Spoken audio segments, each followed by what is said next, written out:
So this article, having an identity standing for a mission, curing racism, which can be a little bit odd. We can try to deconstruct whiteness, we can unlearn racism, we can promote an education, a curriculum that foster anti-racism kind of education, which is, for the last day of this class, we have a book on that, right? But it says, towards humanity and justice, the writing of Clark, scholar, Brown versus Board of Education, that says that after that decision in court more than 50 years back now, we still very segregated here in the US and other countries. All over the world, whiteness is a phenomenon all over the world, even in Asia, and countries that said that they are not racist, let's look at closely, and you see that racism is everywhere. And so I was in Cuba one time, and they said, oh, we're not a racist here. Our Secretary of Education is black. And it's like the token approach. You have one in there just to say, we're not racist, right? But then the blacks in Cuba have the poorest housing and the poorest or lowest payment kind of jobs. So then you know that the country is still racist, right? But the literacy in racial justice, the politics of learning after Brown versus Board of Education, can speak to some of this. So racial segregation is counterproductive for whites and blacks in capitalist itself. That part, I agree with this author, that actually in any place, any workplace, any school context in society, when people bring each other down, don't work well closely together, it's counterproductive, right? So if you're working in a company where some people are discriminated, it's not very good for the production, And that's not the reason necessarily why we want to avoid the racism, but it is in capitalism itself, right? So our society can move forward if we have integration in all walks of life, right?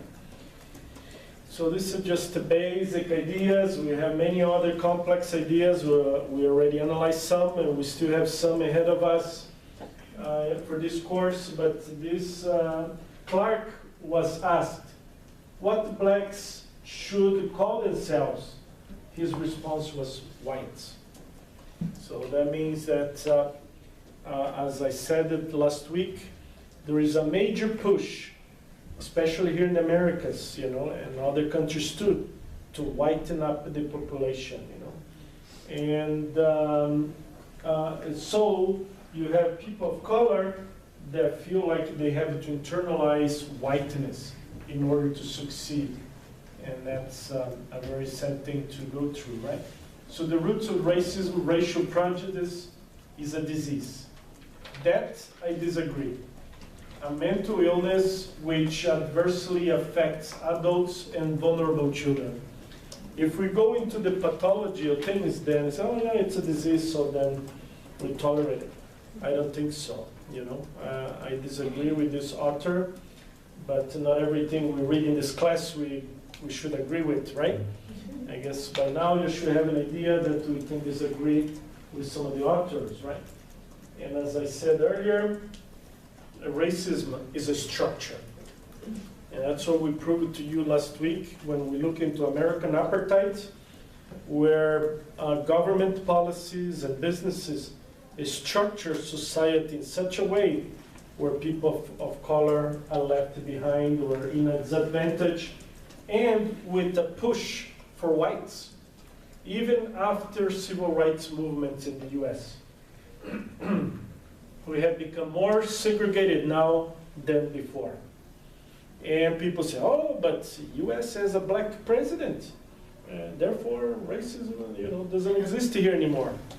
Well, if Obama would count on white folks for his re-election, he would not be reelected. And so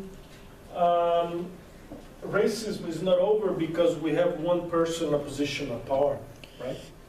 Racism is over when the majority enjoy a better quality of life, when we have a playing field, everybody have equal access, and people put arguments against affirmative action, but in reality,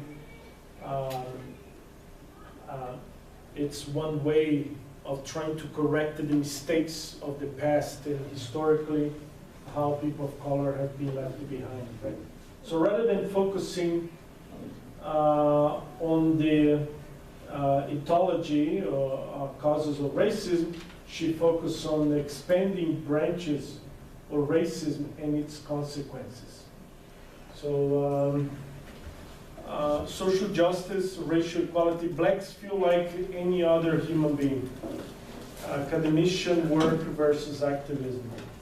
So once we are addressing these kind of issues in our classes as educators, if we see that folks feel that they are discriminated, educators need to feel this need of engage in some sort of activism.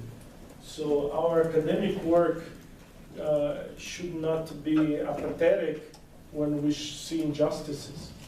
When we see injustices, if we don't say anything, if we don't do anything, it says something about us. That we are colorblind about problems that rises in our society. So good educators, also engage in this idea of doing something, right? And first of all is to build awareness, right? So naivete or racial integration, failure of school desegregation efforts of Board versus Board of Education is a failure. People say, oh, we have done this historically, we have desegregated schools, and civil rights movement, affirmative action, we did this, we did that. And now it's a playing field. It's not true. I told you before, and I will tell you again, Concha Delgado Gaitan just wrote a book a couple weeks ago, and there is a new professor here that also wrote a book on Latinos that says that Latinos are one of the largest ethnic groups, or the biggest ethnic groups in the U.S., yet is one of the lowest with higher ed access. So here we have a big group of people that are not making to the best education. U.S. has good universities. I cannot say the same thing for elementary and high school, because when you compete with other countries, U.S. does not have top quality academic programs, but universities, U.S. have good universities. And so, not having access to the best quality of programs will leave Latinos marginalized historically, So, and that will affect our future, right? Because that's a growing population. And if they are not going to have access to a high quality of education, they are going to be affecting the future of this nation. So black children in predominant schools developed a deep sense of racial inferiority, which we're going to talk afterwards about racelessness, right? Where children go to school, and for some reason, whatever experience, whatever is going on in schools, either the curriculum, the textbooks, the pedagogy, or however the schooling experience is, black kids, and we can add, people of color in general, they feel like the school does not validate who they are. And so they develop an identity crisis. And the idea is that we should go to school to feel good about who we are and where we come from, right? Having our identities affirmed. and we talked last week with Ogabu, right, on culturally responsive pedagogy or learning, right? And so this segregation was only part of a large effort to eliminate racial barriers and support racial mobility. It's not enough. Since literacy is a white property, reparation is a must, right? So I will not use the word cure, because for me it's not a disease, right? It's how society establish structures, right? Policies. And different than prejudice, right? And we're going to work on the book ahead of us, Why Are All the Black Kids in the American Cafeteria? Those that are doing that book, chapter 4 and 5, will talk very clearly the definition of racism and prejudice. Prejudice is a judgment, it's a light problem, and we all have it. You know, we don't like each other the way people are or talk, but that's before getting to know the person, right? But racism is something more institutionalized, structured. And so if we go to school and the school curriculum and school experience is the colonizer experience, white colonizers, Europeans, then many of these children that we can call transnational students and people of color usually feel devalued, and many develop identity crisis. And so we needed to change that, right? So the illusion of formal education for blacks in white communities is equivalent to the internalization of whiteness. It's the best way of talking about this phenomenon, which we're going to address on racelessness. But literacy is a white property, right? So then we have to rewrite the history.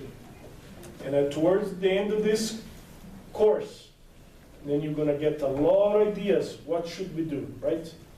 So everybody talk about multicultural education as if there is a special recipe. Oh, here is the cure. Here is how we're going to fix this problem. And there is not an easy recipe, right? And for me, the first thing you have to do is to deconstruct whiteness. What is white privilege? How can you deconstruct it? And second, we also have to teach anti-racist education, but also we have to bring in those marginalized versions of history, those that compose the citizenship of that country.